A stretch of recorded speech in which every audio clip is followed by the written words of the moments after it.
سلسلہ ہدایت قرآن، سنت اور اہل بیت علیہم السلام میں خوش آمدید۔ آج ہم قرآن مجید کی دوسری اور سب سے طویل سورہ بقرہ کے مضامین میں کچھ گہرائی سے اتریں گے۔ جی، اس سورہ کا نام بقرہ یعنی گائے، یہ اس مشہور واقعے کی طرف اشارہ ہے جو بنی اسرائیل کے زمانے میں پیش آیا تھا۔ اچھا، یہ ایک مدنی سورہ ہے اور اس کی 286 آیات ہیں۔ اگرچہ اس کے زیادہ تر مضامین مدینہ میں نازل ہوئے، لیکن اس کا دائرہ بہت وسیع ہے۔ وسیع سے کیا مراد ہے؟ کس طرح کے موضوعات ہیں اس میں؟ دیکھیں، اس میں توحید کی بنیادوں سے لے کر اسلامی معاشرت، معیشت اور سیاست کے اصولوں تک تقریباً ہر چیز کا احاطہ کیا گیا ہے۔ اور یہ بات بہت دلچسپ ہے کہ قرآن کی اتنی بڑی سب سے بڑی سورہ کا آغاز ہی انسانیت کی ایک بنیادی تقسیم سے ہوتا ہے۔ جی بالکل۔ ایسا لگتا ہے جیسے یہ کتاب شروع میں ہی اپنے پڑھنے والوں کے لیے ایک آئینہ رکھ دیتی ہے کہ وہ دیکھ لیں کہ وہ کہاں کھڑے ہیں۔ بالکل درست، ہاں، یہ سورہ ایک طرح سے پورے دین کا آپ کہہ لیں دستور ہے، اور اسی لیے اس کا آغاز ان بنیادی انسانی رویوں سے ہوتا ہے جو ہدایت کو قبول کرنے یا رد کرنے کا فیصلہ کرتے ہیں۔ ٹھیک۔ اس سے پہلے کہ ہم تفصیل میں جائیں، آئیے ان ابتدائی آیات کی تلاوت سنتے ہیں جو اس پوری گفتگو کی بنیاد ہیں۔ بسم اللہ الرحمن الرحیم۔ الف لام میم ذالک الکتاب لا ریب فیہ ھدی للمتقین الذین یؤمنون بالغیب ویقیمون الصلاۃ ومما رزقناہم ینفقون والذین یؤمنون بما انزل الیک وما انزل من قبلک وبالآخرۃ ہم یوقنون اولئک علی ھدی من ربہم واولئک ھم المفلحون ان الذین کفروا سواء علیہم اانذرتہم ام لم تنذرہم لا یؤمنون ختم اللہ علی قلوبہم وعلی سمعہم وعلی ابصارہم غشاوۃ ولہم عذاب عظیم۔ سورہ کا آغاز ہی علم سے ہوتا ہے۔ یہ حروف مقطع، یہ ہمیشہ سے ایک تجسس کا باعث رہے ہیں۔ ان کا کیا مطلب سمجھا جائے؟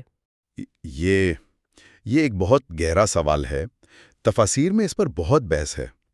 ایک جامع نقطہ یہ ہے کہ یہ حروف قرآن کے معجزہ ہونے کا اعلان ہے۔ معجزہ ہونے کا اعلان؟ جی، یہ اللہ کی طرف سے ایک چیلنج ہے کہ دیکھو، یہ وہی حروف ہیں جو تم اپنی روزمرہ کی گفتگو اور شاعری میں استعمال کرتے ہو، لیکن انہی حروف سے جوڑا گیا یہ کلام ایسا ہے کہ تم اس جیسا بنا کر نہیں لا سکتے۔ اچھا۔ امام سجاد علیہ السلام سے منقول ایک روایت بھی اسی طرف اشارہ کرتی ہے کہ یہ حروف ایک چیلنج ہیں کہ اگر تم سچے ہو تو ایسی کتاب لے آؤ۔ یہ گویا فصاحت و بلاغت کے دعوے داروں کو ان کی زبان کے بنیادی عناصر دکھا کر خاموش کرایا جا رہا ہے۔ یعنی یہ آغاز ہی ایک دعوے اور دلیل کے ساتھ ہے کہ یہ کتاب کوئی عام کتاب نہیں ہے۔ بالکل۔ اور اس کے فوراً بعد کہا گیا ھدی للمتقین، یعنی ہدایت ہے متقین کے لیے۔ یہ بات تھوڑی غور طلب ہے۔ اگر قرآن تمام انسانوں کے لیے ہے تو یہاں صرف متقین کا ذکر کیوں کیا گیا؟ بہترین نکتہ ہے۔ دیکھیں، قرآن یقیناً تمام انسانوں کے لیے ہے، لیکن اس سے فائدہ اٹھانے کی ایک شرط ہے۔ شرط؟ کیسی شرط؟ جیسے بارش سب کے لیے برستی ہے، لیکن صرف زرخیز زمین ہی اس سے لہلہا اٹھتی ہے۔ پتھریلی زمین پر اس کا کوئی اثر نہیں ہوتا۔ متقین وہ لوگ ہیں جن کے دل کی زمین زرخیز ہے، جو حق کو قبول کرنے کے لیے تیار ہیں۔ اچھا۔ تو تقویٰ دراصل وہ اندرونی کیفیت ہے جو انسان کو ہدایت کا اہل بناتی ہے۔ تو پھر تقویٰ کا اصل مطلب کیا ہے؟ عام طور پر تو اسے صرف خوف سمجھا جاتا ہے۔ یہ اس کے معنی کا صرف ایک پہلو ہے۔ تقویٰ صرف خوف نہیں، بلکہ یہ ایک وسیع تر احساس ذمہ داری ہے، ایک روحانی بیداری ہے جو انسان کو برائی سے بچاتی ہے اور نیکی کی طرف راغب کرتی ہے۔ جی۔ حضرت علی علیہ السلام نے نہج البلاغہ میں اس کی کیا خوب وضاحت فرمائی ہے۔ آپ فرماتے ہیں، تقویٰ اور خوف خدا ہر بند دروازے کی چابی ہے، قیامت کا ذخیرہ ہے، شیطان کی بندگی سے آزادی کا سبب ہے اور ہر ہلاکت سے باعث نجات ہے۔ سبحان اللہ۔ تو یہاں سب سے بڑا نقطہ یہ ہے کہ تقویٰ صرف اللہ کا خوف نہیں، بلکہ یہ ایک اسپرچول رسپانسبلٹی کا احساس ہے۔ یہ بچاؤ بھی ہے اور آگے بڑھنے کی تحریک بھی۔ یعنی یہ ایک فعال کیفیت ہے، محض کسی چیز سے ڈر کر بچنا نہیں۔ تو پھر قرآن کے مطابق وہ کون سی خاص نشانیاں ہیں جن سے ایک متقی شخص کو پہچانا جا سکتا ہے؟ قرآن نے اس گروہ کی 5 بنیادی صفات بیان کی ہیں۔ پہلی ہے ایمان بالغیب۔ ایمان بالغیب۔ جی، یعنی ان حقیقتوں کو ماننا جو ہمارے حواس کی پہنچ سے باہر ہیں، جیسے اللہ کی ذات، فرشتے، جنت، دوزخ۔ یہی وہ چیز ہے جو ایک مومن کی سوچ کو صرف مادی دنیا تک محدود رکھنے والوں سے الگ کرتی ہے، اور یہ تو آج کے دور میں بہت اہم ہے، جہاں ہر چیز کو مادی پیمانوں پر پرکھنے کا رجحان ہے۔ غیب پر ایمان دراصل اس بات کا اعتراف ہے کہ حقیقت صرف وہ نہیں جو نظر آتی ہے۔ بالکل۔ دوسری صفت ہے نماز قائم کرنا، یقیمون الصلاۃ۔ یہاں صرف نماز پڑھنا نہیں کہا گیا، قائم کرنا کہا گیا ہے۔ جی، قائم کرنا۔ اس کا مطلب ہے نماز کو اس کی روح کے ساتھ، تمام شرائط اور آداب کے ساتھ زندگی کا حصہ بنانا، تاکہ یہ انسان اور اس کے خالق کے درمیان ایک مستقل اور مضبوط تعلق بن جائے۔ ٹھیک۔ تیسری صفت ہے اللہ کے دیے ہوئے رزق میں سے خرچ کرنا، وَمِمَّا رَزَقْنَاهُمْ يُنْفِقُونَ۔ یہاں بھی رزق کا مطلب صرف پیسہ نہیں ہے، اچھا، نہیں، بلکہ ہر وہ نعمت جو اللہ نے دی ہے، چاہے وہ علم ہو، عقل ہو، وقت ہو یا کوئی صلاحیت۔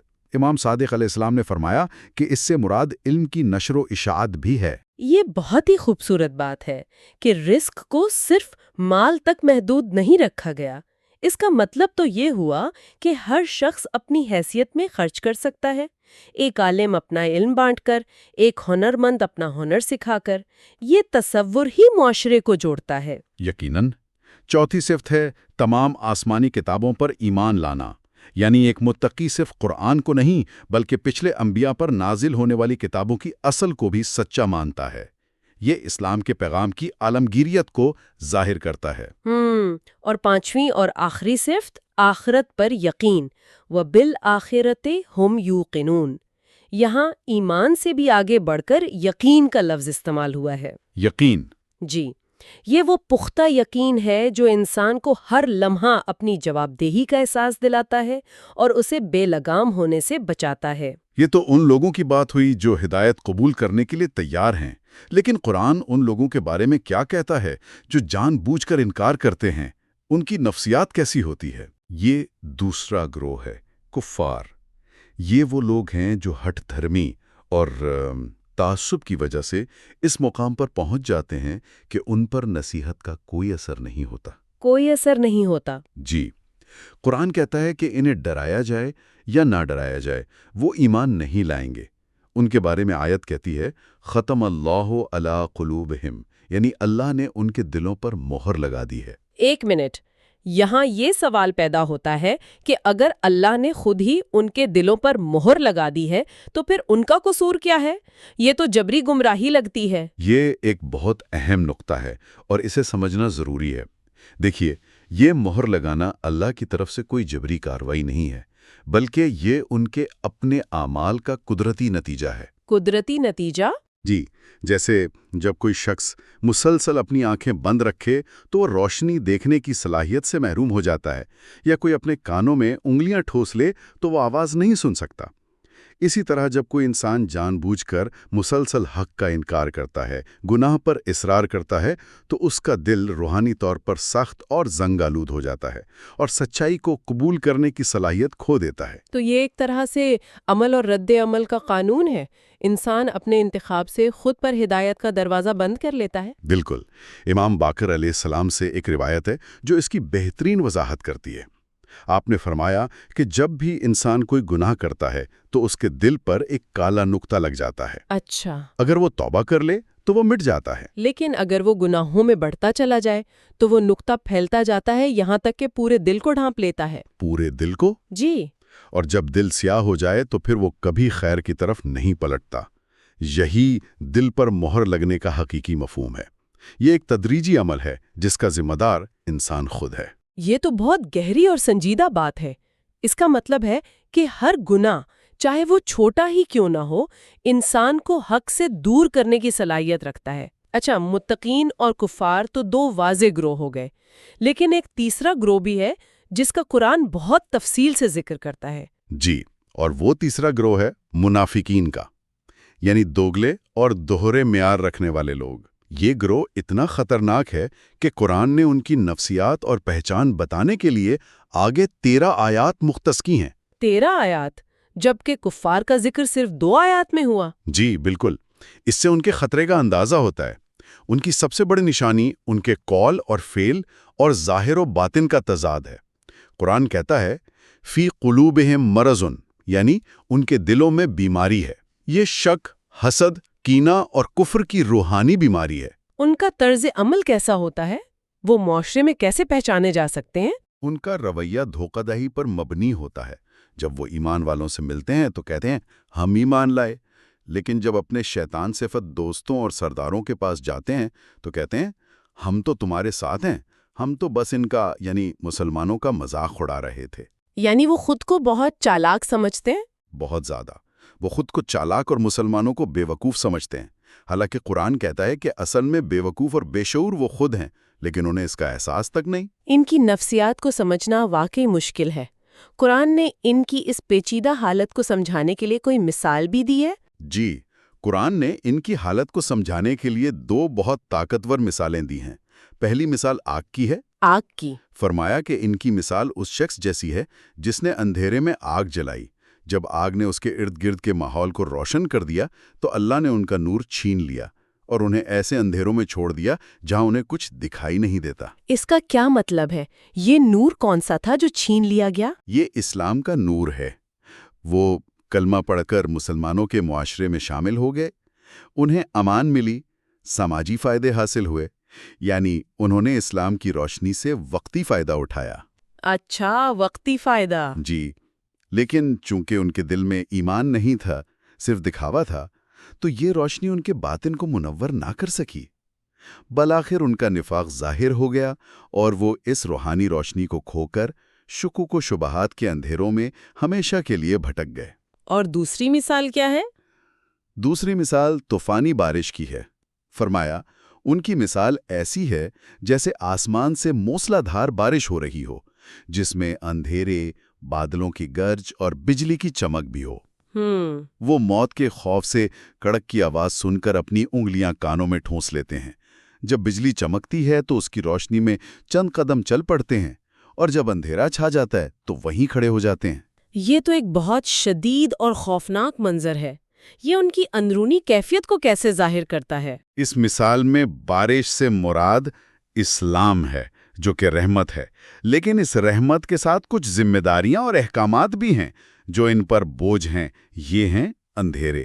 اچھا۔ قرآن کے وعدے اور خوشخبریاں بجلی کی چمک کی طرح ہیں جن سے وہ متاثر ہو کر چند قدم چلتے ہیں، اور قرآن کی وعیدیں اور عذاب کا ڈر گرج کی طرح ہے جس سے وہ خوفزدہ ہو جاتے ہیں۔ تو وہ ایک مسلسل تذبذب میں رہتے ہیں۔ بالکل، نہ تو مکمل طور پر اسلام کی طرف آ پاتے ہیں اور نہ ہی اسے چھوڑ پاتے ہیں، بلکہ ساری زندگی اسی تذبذب، شک اور خوف کی کیفیت میں گزار دیتے ہیں۔ یہ ان کی دائمی بے چینی اور روحانی بحران کی تصویر ہے۔ تو آج ہم نے سورہ بقرہ کی روشنی میں انسانیت کے ان 3 بنیادی گروہوں متقین، کفار اور منافقین کی خصوصیات اور نفسیات کو سمجھنے کی کوشش کی۔ اور یہ تقسیم بہت واضح طور پر یہ سکھاتی ہے کہ ہدایت ایک انتخاب کا نام ہے۔ اللہ کی طرف سے راستہ تو سب کے لیے کھلا ہے، لیکن یہ انسان کے اپنے دل کی کیفیت اور اعمال ہیں جو یہ فیصلہ کرتے ہیں کہ وہ اس راستے پر چلے گا، اسے یکسر مسترد کر دے گا یا اس کے کنارے پر شک اور خوف میں کھڑا رہے گا۔ بالکل، اور اسی نقطے پر ہم آج کی گفتگو ختم کرتے ہوئے ایک سوال سوچنے کے لیے چھوڑے جا رہے ہیں۔ جی۔ تفاسیر نے یہ واضح کیا ہے کہ مسلسل گناہ اور حق کا انکار دل کو سخت کر کے اس پر مہر لگنے کا سبب بن سکتا ہے۔ آج کے دور میں جہاں معلومات اور نظریات کا ایک طوفان ہے اور ہر طرف سے شکوک و شبہات کی یلغار ہے، ایک انسان اپنے دل کو اس روحانی زنگ سے کیسے بچا سکتا ہے تاکہ وہ ہمیشہ حق کو قبول کرنے کے لیے کھلا اور نرم رہے؟